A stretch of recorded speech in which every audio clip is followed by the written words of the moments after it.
The X-Zone Radio Show with Rob McConnell is largely an opinion talk show. All opinions, comments, or statements of fact expressed by Rob McConnell's guests are strictly their own and are not to be construed as those of the X-Zone Radio Show or endorsed in any manner by Rob McConnell, Relmar McConnell Media Company, the X-Zone Broadcast Network, its affiliated networks, stations, employees, or advertisers.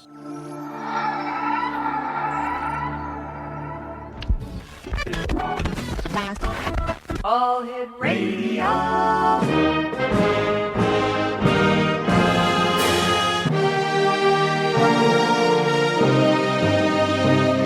Welcome to the X-Zone, a place where fact is fiction and fiction is reality. Now, here's your host, Rob McConnell. Welcome back, everyone. This is the X-Zone on the Talkstar Radio Network, X-Zone Broadcast Network, UK High Definition Radio, Euro High Definition Radio, Star Cable, and X-Zone TV. 1-800-610-7035, toll-free worldwide. Email xzone at xzoneradiotv.com. On MSN Messenger, xzoneradiotv at hotmail.com. And our website, www.xzoneradiotv.com.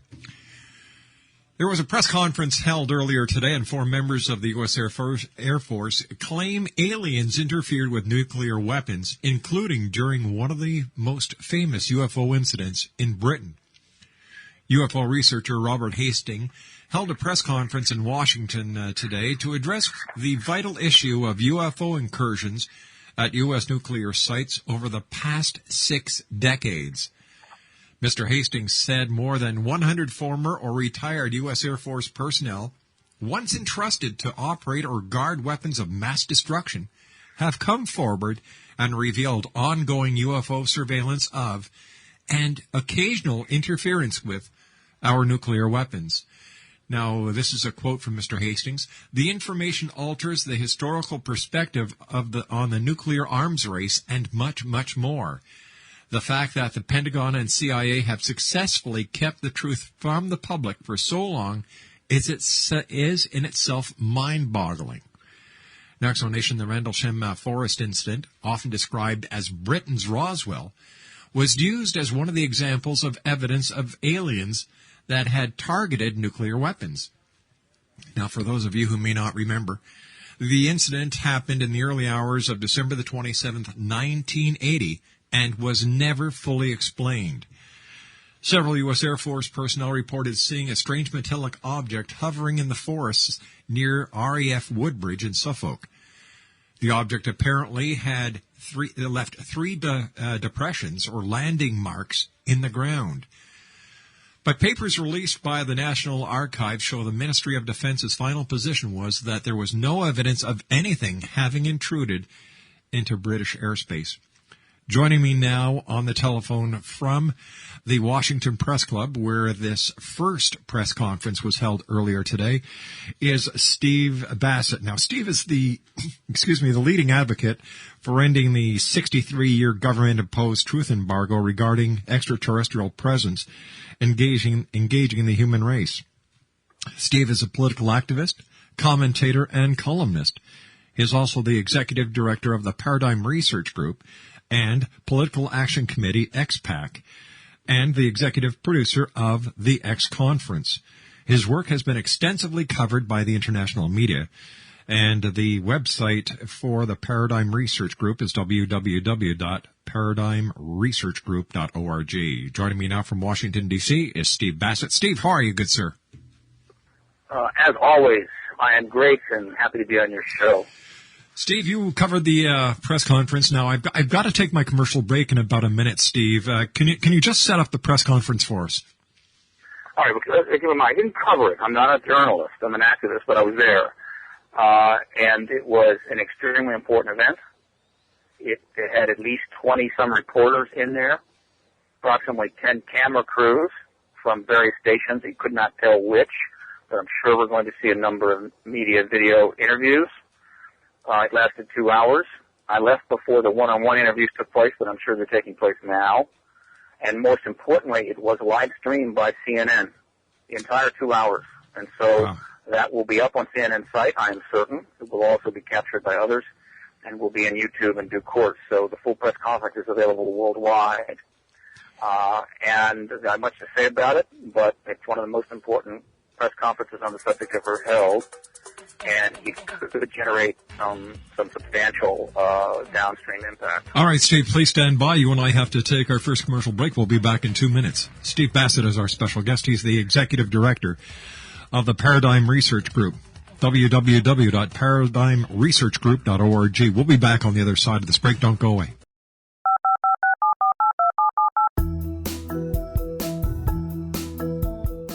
Did you know that when you're on the road with limited data or Wi-Fi, you can still listen to the X-Zone Radio Show with Rob McConnell, The Science of Magic with Gwilda Wiyaka, X-1, Dimension X, Space Patrol, and every minute of the X-Zone broadcast network by calling 213-401-0080, courtesy of Audio Now. No smartphone, app, or internet needed. It saves your data plan, and it's free if you have unlimited minutes. Call 213-401-0080 to listen on any phone, anytime, anywhere. Remember 213-401-0080 for the best of the paranormal, parapsychology, and sci-fi radio programming anywhere, 24/7, 365. Hi everyone, Rob McConnell here, and I wanted to spend a moment on internet streaming. Everybody has heard about internet streaming, but not many know much about it.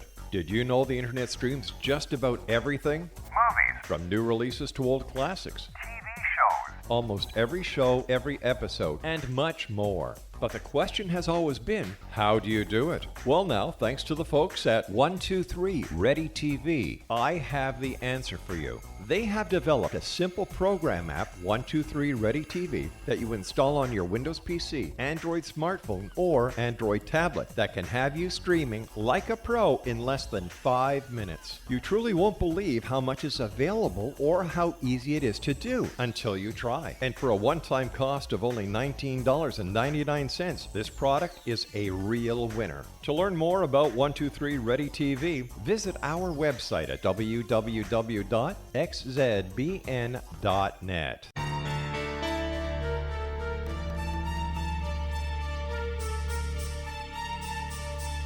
Hello, I'm Justina Marsh, and with my dad Pete, we are going to present a new show called Too Good to Be True. Together, we are aiming to discover more truths about this world and beyond. Do you have unanswered questions about the world?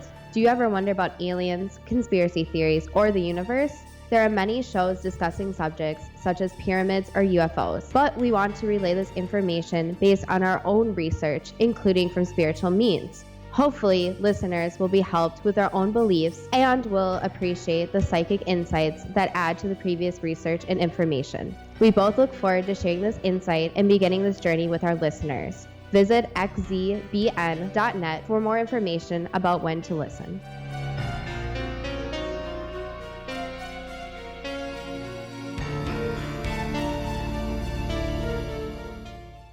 Steve Bassett is my very special guest of this hour. Steve has just come out of a press conference in Washington, D.C. that was held at the National Press Club.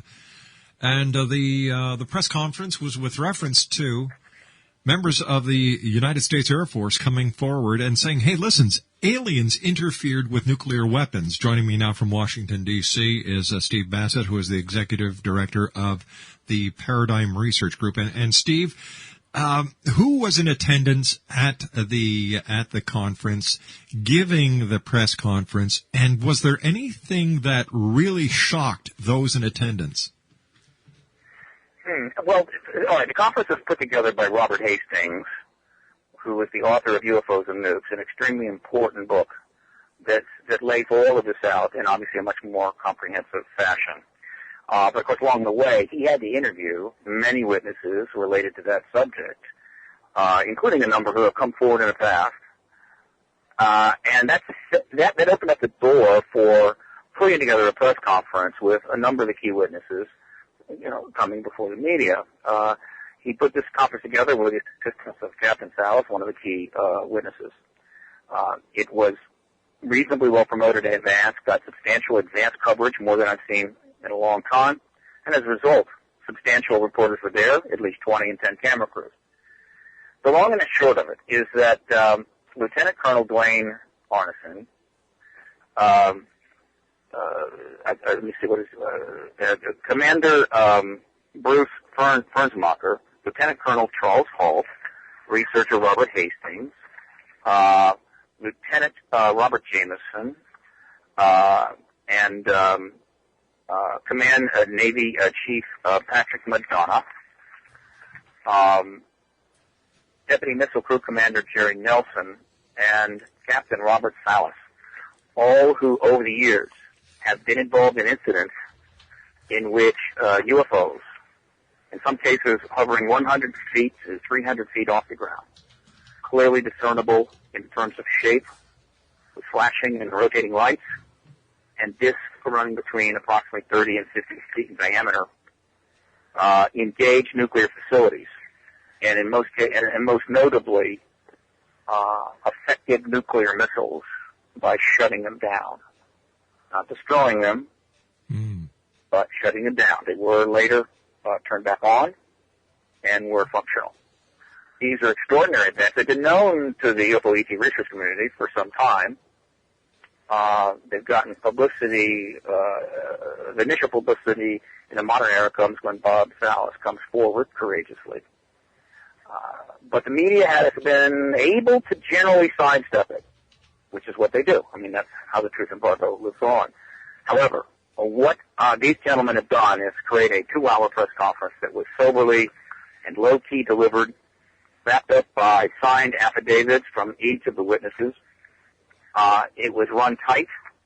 It was only really open to the press, credentialed press, and political staffers, so they've shown up. There were only a couple of publics sitting in the back, and it was just solid from beginning to end. There were some speculations, of course, that emerged regarding the intention of extraterrestrials in these events. Were they threatening, or were they sending a message? It's all provocative, but they made it clear these were speculations. Only the ETs know exactly what their intentions were with respect to these incidents. Mm-hmm. The questions from the media were strong. They were fine. There was only one silly question asked, and that was from the reporter from, wait for it, the Washington Post. What was his question? And I'm sorry? What was his question? After listening to 2 hours of extraordinarily compelling mm-hmm. and important national security testimony, his question was, how come the audio tape of Lieutenant Colonel Charles Halt regarding that he made the night that he was out, the night he was out there trying to address what was happening in Rendlesham Forest, turned up at some cocktail parties. I almost fell off my chair, but let me state, and I say this without knowing what this gentleman's article is going to be, but I'm sure he's going to write something. It'll be in the Washington Post tomorrow, and it may be a great article. But if it reflects that question, then it sadly reinforces the fact of the huge tragedy that the Washington Post, the well-known and established political paper of record in America, has utterly failed its readership and the American people by an abysmal coverage of this issue. It's an absolute journalistic disgrace that I do not think they can ever possibly live down. And I don't think even the great Bob Woodward can save them. And he's never covered the issue. But who knows? Maybe this guy wrote an article. But that was the only ridiculous question. Let me point out that Charles Halt got up there and laid that question completely to rest, made clear what happened, how that happened, and left him absolutely no wiggle room to work off of that. And he asked it in a rather smug way. Again, I reach out to the Washington Post and say, please, for the sake of your legacy, for the sake of all the good you have done over the years, and the paper has done some great reportage, end your complicity in this truth embargo and stop acting like idiots and start covering this issue with solid reportage. It's still not too late. Steve and I had Peter Davenport on the show last week, and Peter was saying the biggest problem with UFO, the UFO field right now is that there are not enough qualified investigators hitting the streets, pounding the pavement to get the investigation information that is so critical, that everything is done electronically, sitting behind a desk now. Well, let's understand something. With almost no exceptions, all the investigators that have been in this field have not been paid. Yeah. There's no money. There's no research funding. There's nothing. These people have gone into their own pockets. Now some of them have gone bankrupt. Some of them have destroyed themselves over this issue. And so while I appreciate, why isn't there, think tanks? Why isn't there highly paid investigators? The government has embargoed this issue for 60 years. It has made it a national state policy that there's nothing here. And they've even gone so far as to undermine the issue, embarrass the people in it, ridicule it, plant silly articles and tabloids that the government founded through the CIA. We're talking about a massive effort of misrepresentation of reality. And the citizens that have engaged us have done so out of their own pocket. And so, I wish there were millions and millions of dollars, but there isn't.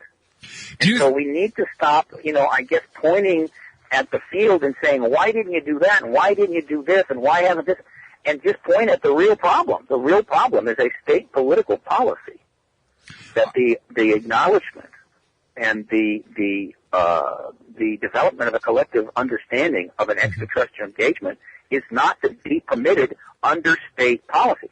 That is the problem. And until we focus there and end that policy of embargo, we will continue to operate in a highly limited situation where the mainstream, highly paid media give a free ride and do nothing. Now, yesterday, a story broke out of the United Kingdom, and the story is from the Telegraph.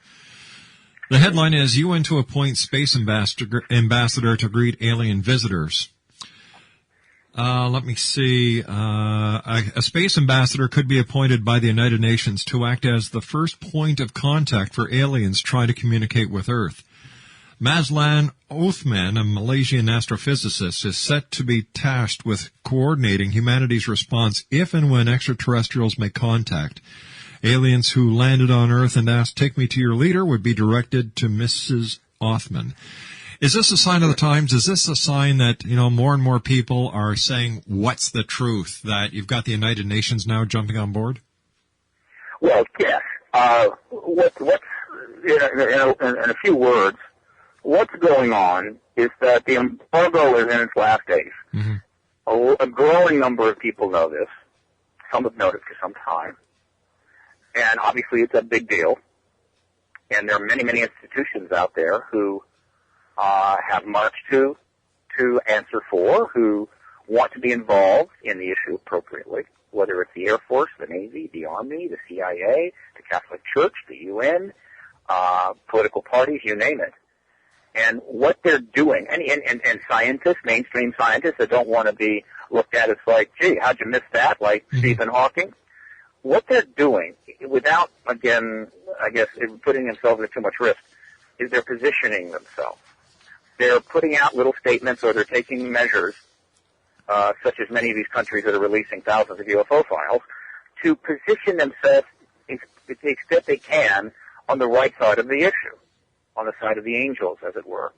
And the UN, poor UN, which has been marginalized by the Cold War, dominated Security Council, which has been allowed to degrade, to become corrupt, been underfunded and ridiculed by the right in America mostly, but from other directions, is sitting up there and knows full well, there are plenty of people in the UN that know there's an ET presence, and it's thinking, gee, we ought to be the ones that are sort of engaging this on behalf of the planet. The ETs didn't come down here just to hang with the Democratic Party or the Catholics. They are engaging the entire human race, but we're just neglected. And so this is a small measure on their part to sort of raise their hand and say, don't forget about us. Right. And while it's not significantly impacting in terms of the issue, it is important in that it's going to raise a number of news stories. This is an easy news story. Now, most of the news stories are a little bit silly, and they're mischaracterizing what happened. I mean, they essentially are saying, look, this issue seems to be increasingly in the public's awareness, and we do have an outer space affairs office, and so we're going to designate the person as kind of a go-to person if things go wrong. Nothing unusual about that. So you combine that with the repeated statements by the Catholic Church, that the ET issue is not a problem for them. The fact that they've held now 2 exobiology conferences in Rome, one at the Vatican, one nearby. When you look at the Royal Society of London holding an exobiology conference shortly after the Vatican's conference, the statement by Stephen Hawking, yeah, ETs are almost certainly out there, but don't talk to them. These are all positioning maneuvers. All right, stand by, Steve. Steve, yes. We've got to take our commercial break with the news. Please stand by.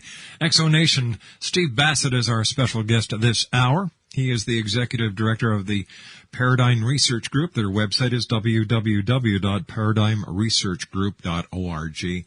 And we'll be back on the other side of this news break as the X Zone continues from our studios in Hamilton, Ontario, Canada. My name's Rob McConnell. Don't go away.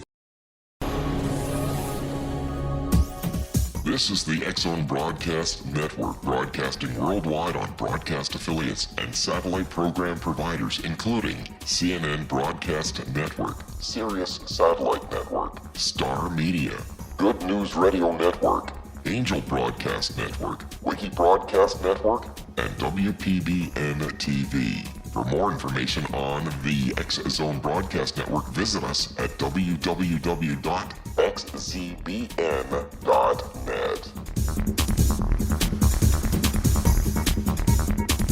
Hi everyone, Rob McConnell here, and I wanted to spend a moment on internet streaming. Everybody has heard about internet streaming, but not many know much about it. Did you know the internet streams just about everything? Movies. From new releases to old classics. TV shows. Almost every show, every episode, and much more. But the question has always been, how do you do it? Well now, thanks to the folks at 123 Ready TV, I have the answer for you. They have developed a simple program app, 123 Ready TV, that you install on your Windows PC, Android smartphone, or Android tablet that can have you streaming like a pro in less than 5 minutes. You truly won't believe how much is available or how easy it is to do until you try. And for a one-time cost of only $19.99, this product is a real winner. To learn more about 123 Ready TV, visit our website at www.xzbn.net. Stephen Bassett's our special guest. He is the executive director of the Paradigm Research Group. Their website is www.paradigmresearchgroup.org. Steve, was there anything that you yourself was unaware of when it comes to the information that has been out over the years in the field of ufology that came out today that has never been revealed before? I'm pretty knowledgeable on the subject, so I was aware of most everything that was mentioned today by the seminary witnesses. Mm-hmm. However, I'm pretty sure that most of the reporters in that room were hearing it for the first time, which is fine. You know, it's pretty powerful stuff. Yeah. Probably the one thing that caught my attention was that the reporter for the Stars and Stripes, which is a publication which serves the American military, mm-hmm. Asked Robert Hastings if there had been any recent sightings since the ones that were being mentioned in this press conference. I think that went up through 1980, and Robert mentioned that there had been a number. 2007, 2003, and several others that he was aware of and was researching. And the reason that those were not included in today's press conference were that the people involved, in almost every case, were still serving military. And they are not prepared to come before the public until such time as they leave the military. So what he was saying is that incidents in and around nuclear facilities involving a ET craft are continuing to go on.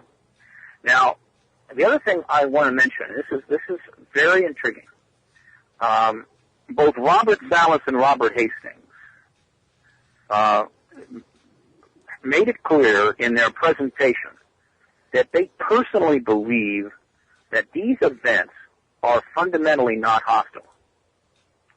Now, the other 6 gentlemen there were not so committal.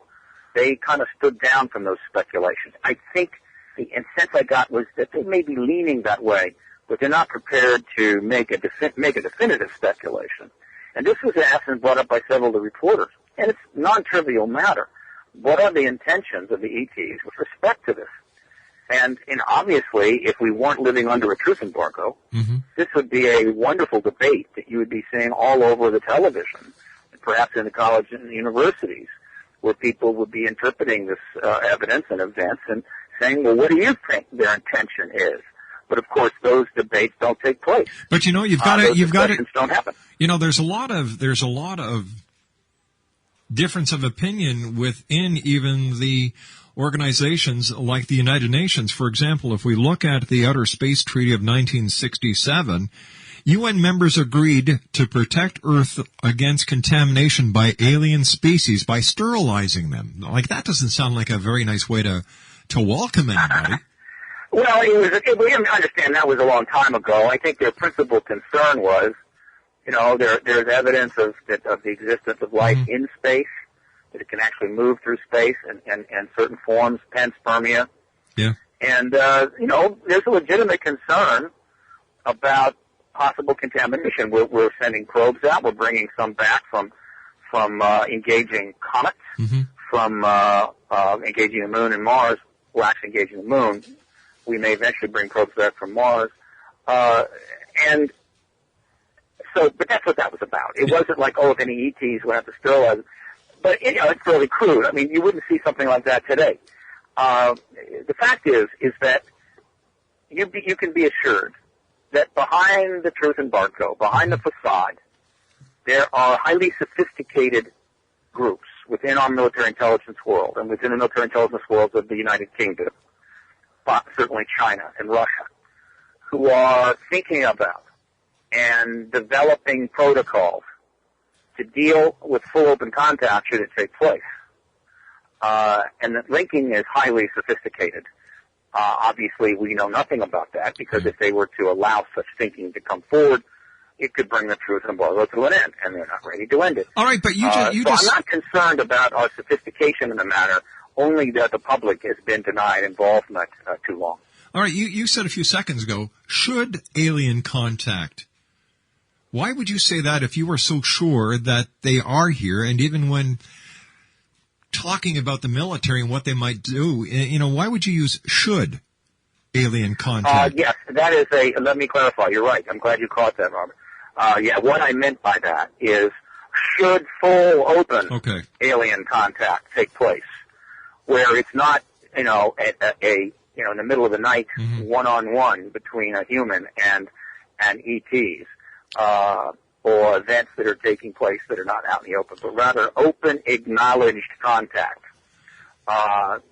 Ships in the skies, people know it. Engagement between ETs and government, people know it. That kind of contact. Believe me, there's plenty of contact going on, but I refer to that. That's when we're beyond disclosure. We're now in the post-disclosure world. We're now in the post-open contact world. That's another major step forward. And what I'm saying is that I can assure you, down in the deep recesses of the military intelligence world, highly sophisticated thinking and protocols are being put together to deal with that situation when it comes around. So these things you see happening on the surface, the odd thing by the UN, statements in the past, that's all it's not substantive really. It's part of the mirage that has been created in order to service the truth embargo. But how can the government agencies cover up such sightings as the Phoenix Lights? Like, thousands of people saw it, and yet here we are several years later, and it's basically been forgotten. Well, they didn't cover it up. The truth embargo is a highly sophisticated management program. I mean, they can't quote make the ET secret. They're all over the place. They can't kill all the witnesses off. What they had to do, and it wasn't easy, but they had plenty of money and basically carte blanche during the Cold War. What they had to do is to ghettoize the issue. This is a very, very useful and highly effective tool. Is if you can ridicule it, isolate it, ghettoize it. In this case, the walls were not made of bricks; they were made of ridicule. Then you can prevent it from becoming an accepted and appropriate consensus.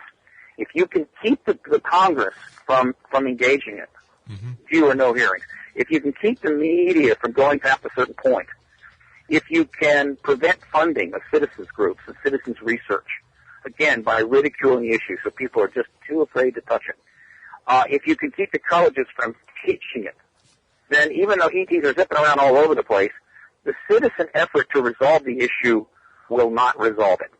And this is what they did. And, you know, there's nothing unusual about it because the Soviet Union had all kinds of propaganda programs designed to prevent the Soviet people from engaging any number of issues, and succeeded until the whole thing eventually collapsed under the weight of its own mass mendacity.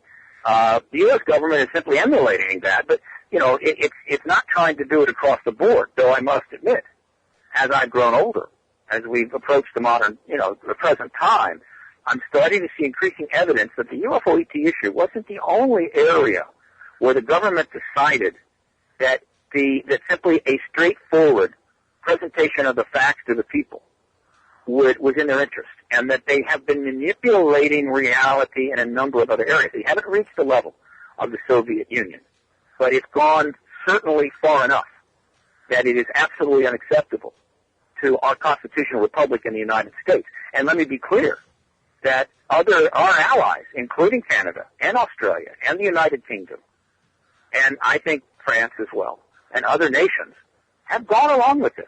They are complicit in this without question. And they have to answer for this as well. But the truth embargo was primarily practiced in the United States. I think the U.S. government rightly calculated that if they can keep the American people baffled on this, and if they can keep the citizen effort going around in circles, that probably it wouldn't be that difficult for the other nations to stay in line. And so I guess you could say that we carried the water. And Canada and the United Kingdom and Australia and some of these other countries just basically rode along with, on the back of, the truth embargo. They didn't have to work that hard in those countries to keep their citizens basically out of the game. But of course, that's all changing now, Robert. And other countries are stepping out. And this whole thing is coming down around it. Let me make it very clear. The truth embargo's days are nearly over. You know, Steve, the European news is giving the press conference already front page coverage. I'm not surprised. This is a big one. Robert, I said in a press release I sent out yesterday afternoon that we are only one media feeding frenzy away from the end of the truth embargo, and this could be it. All right, but here's the other side of the coin. The U.S. media and the Canadian media are giving it very little. In fact, it's not even listed on CNN's site. Well, I think people need to search again. CNN, I have confirmation that CNN live streamed the whole thing. Now, when they live stream a conference like that, it's archived. It's up there. You can find it. Well, now, so that means that the full press conference is going to be available to every reporter in the world. So, I mean, the thing only ended an hour and a half ago, and they probably didn't complete their one-on-one interviews until about 20 minutes ago. But what I'm saying, Steve, is that there is media out there that is showing tidbits. Most of it is the Reuters or AOL feed releases. And yet CNN, that was there and did an actual 2-hour live stream, has nothing on their website about it. I will predict there will be something on that website before the day is over. This kind of story is not like, some starlet, some movie star gets arrested for drunken driving. It's like boom, bang, there it is. Okay. This is extremely complicated stuff, and I think they are correctly digesting it, and I think if they're smart, they are going to digest it a little bit and put something up. I'm not concerned that something will not be up. CNN will put material up. But, others are going to. This is, remember it this way. If about 4 days from now, there has been very little coverage in the American press, I will be stunned. And it will be a huge indictment of the American press once again. But the international press is going to be on it, and that's going to feed back here eventually. I watched CNN this morning. I watched a number of the morning news shows just to see if the conference would get any morning coverage, and it didn't. It didn't get leading coverage of CNN, but it did by Fox. Fox put out several stories and reprinted several stories that were up on the top Fox site. AOL News, particularly Spiegel, ran several articles. There was decent advance coverage. Again, the kind of advance coverage you got was pretty darn good. Remember, the nature of this, it doesn't lend itself to the startling advance coverage. I can assure you, if Britney Spears leaked out that she was going to hold a press conference at the National Press Club and announced that she's really a man, right, and that she'd undergone a sex change, there'd be 4,000 articles. But this is not that kind of thing. I can tell you from my experience that what I'm seeing so far has the potential to grow very, very rapidly.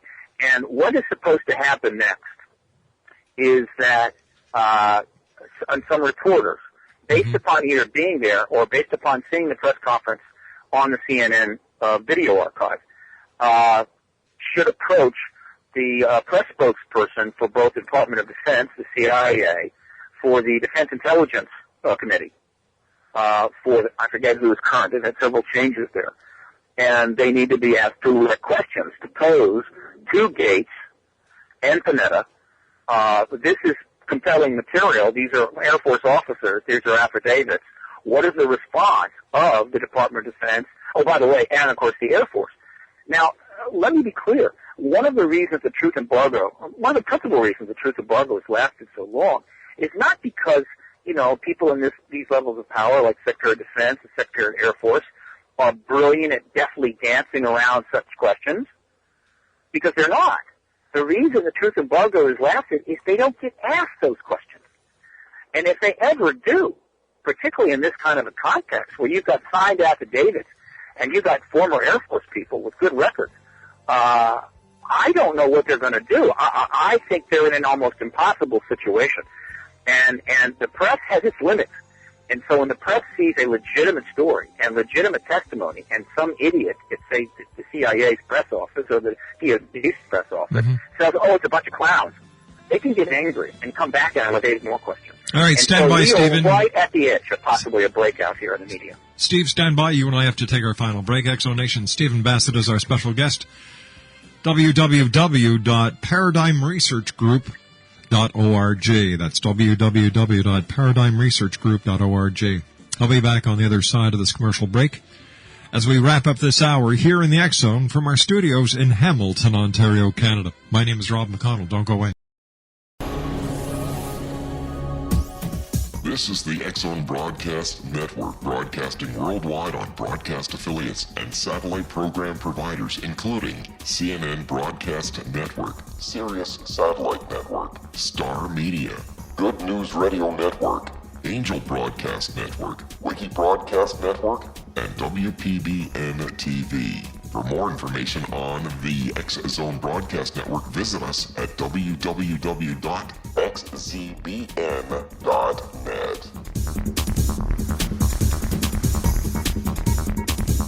Hello, I'm Pete Marsh. With my daughter Justina, we will be presenting the new radio show, Too Good to Be True.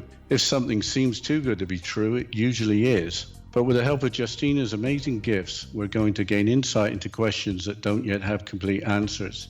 Have you wondered who built Stonehenge and for what reason? Why are crop circles found in the same region as Stonehenge and elsewhere? Are crop circles a hoax, or are they created with technologies that we have little knowledge of? Who built the pyramids in Egypt and also in other countries? How and why were they built?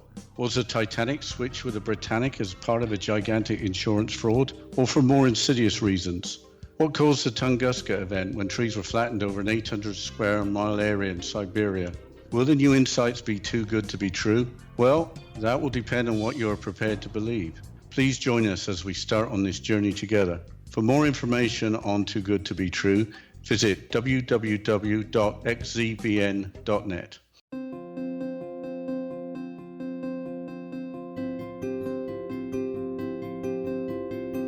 Dreams are our personal gateways into infinite wisdom. Don't miss shamanic counselor and indigenously trained dream decoder Sandra Corcoran's inspiring book, Shamanic Awakening Between the Dark and the Daylight. This remarkable work chronicles Sandra's 35 years of experience with diverse wisdom keepers and her initiations throughout the Americas and across the British Isles, Turkey, Greece, and Egypt. Sandy's knowledge of symbology, psychology, and myth influenced her dream blog and workshops. Sandy offers private tarot readings, international journeys, a meditative CD, as well as her book, Shamanic Awakening, to encourage you as you navigate this earth walk, creating a deeper connection to yourself and all that is. Find this and more at Sandy's website, starwalkervisions.com. Explanation, Steve Bassett is our special guest. It's always great having Steve on the show. Steve, and I don't know if people tell you this enough, but thank you for doing the great work that you do. It's sincerely appreciated by millions of people. Oh, thank you, Rob. And before we wrap up, I want to make sure that I, once again, sing the highest praise for Robert Hastings and Captain Robert Salas for putting together one of the most important press conferences on this subject ever held anywhere. It is the third major witness press conference. The first was held in May of 2001 by the Disclosure Project. The second was held in November of 2007 by Leslie Kean and James Fox. This is the third one, and this is a big one. And let me also mention that right now there are 3 books recently out. I mean, these are books within the last, 12 months, and sooner, that in and of themselves, if they were read by any editor or reporter uncompromised on this issue, should be enough to launch multi-part series in papers all across the country. And I'm referring to Robert Hastings' UFOs and Nukes, then Leslie Kean's UFOs, Generals, Pilots, and Government Officials Speak Out, with a foreword by John Podesta, and a book that will go on sale in a couple of days. Just went on sale. I'm referring to AD After Disclosure by Richard Dolan. These 3 books alone are more than enough to make it clear to any journalist that the biggest story of all time is breaking right now underneath their nose. And it's time to get on the side of the people and start bringing this information out. And so my hat's off to Bob, and we're going to support the media coverage of this to the extent we can. So we've got about a minute left, Stephen. First of all, why do you think the government is so paranoid that the people of this planet find out the truth? Paranoia is probably not the word. It's a mixture of arrogance. It's a mixture of overcaution. They know that half the people probably in the world right now already know the ETs are real, and within the context of their education and background. 20% in a poll by Gallup. No, I think Gallup. Yes, that believe that ETs are actually living amongst us. I don't know if that's the case, but that's a profound statement. No, this is a highly complicated, hugely geopolitical maneuver that is overdue. It should have happened. It couldn't happen before 91. There's no way that anybody inside military intelligence community was going to sell disclosure while there were 40,000 actually 80,000 nuclear warheads at the peak, active and ready to be launched across the poles between the Soviet Union and the United States. They just weren't going to do it. And so the disclosure of that wasn't even possible until after the Cold War ended. So we're really only 19 years into the period when disclosure should have happened. It's not an inordinate amount of time. But the fact is that it's a complicated world. Steve, there's a lot of considerations, and they just haven't done it. But I can tell you, they're running out of time, Rob. It's going to happen and happen soon. We've run out of time, Steve. Thanks very much. If there's anything important that comes up, give me a call. We'll get you back on as soon as we can. Take care, good buddy. Absolutely. All right. Bye-bye now. Steve Bassett, www.paradigmresearchgroup.org. And I'll be back on the other side of this break. Don't go away.